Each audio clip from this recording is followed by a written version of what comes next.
নমস্কার, অ্যাডভোকেট শ্রেয়সী সেন চৌধুরী। আমি বিগত ২-৩ দিন ধরে যে গণধর্ষণ কাণ্ডটা নিয়ে মুখ খুলিনি, আমি ভেবেছিলাম এটা নিয়ে কথা বলবো না, কিন্তু আজ আমি বুঝতে পারছি যত দিন যাচ্ছে জল মাথার উপর দিয়ে চলে যাচ্ছে। আমি যদি মুখ খুলি, কেউ কেউ বলতো, যখন মুখ খুলিনি তখনও লোকে আমাকে কিছুদিন ধরে বলছে আমি বিজেপির সাপোর্টার বলে, আমি বিজেপি রিলেটেড বলে আমি চুপ করে রয়েছি।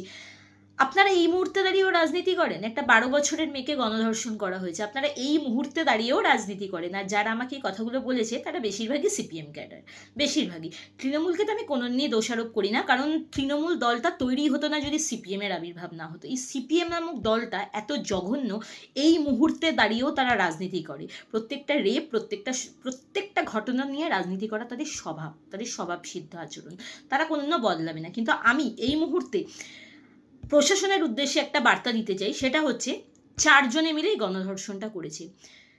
৪ জন মানে প্রত্যেকটা ব্যক্তি কিন্তু প্রাইমা ফেসি অ্যাকিউজড।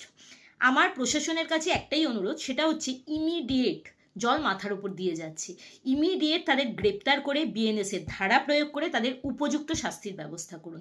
কঠোর থেকে কঠোরতম শাস্তির ব্যবস্থা করুন, যাতে এরপর এই কাণ্ড ঘটানোর আগে যে কোনো পুরুষের মাথা থেকে পা পর্যন্ত কাঁপে, যে এরকম কোনো কাজ আমরা করতে পারি না। একটা ১২ বছরের মাইনর গার্ল কিসের আন্ডারে পড়ছে? এটা পক্সো পক্সো অ্যাক্টের আন্ডারে পড়ছে।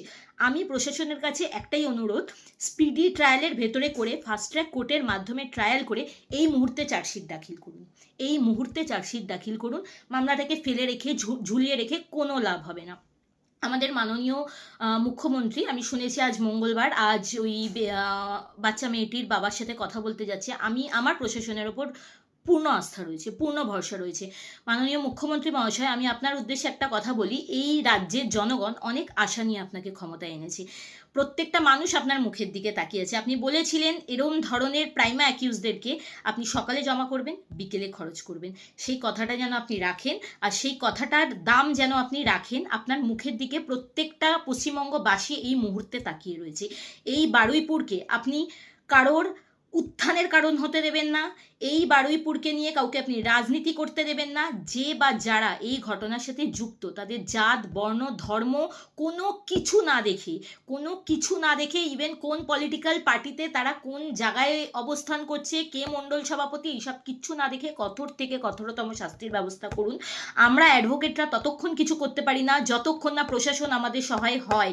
আর সবথেকে বড় কথা, দুঃখজনক বিষয়, আমার খুব খারাপ লাগে এটা বলতে বা শুনতে, যখন আমার কোনো ক্লায়েন্ট এসে আমাকে বলে আইনের তো কোনো যুক্তি নেই, আইনের কোনো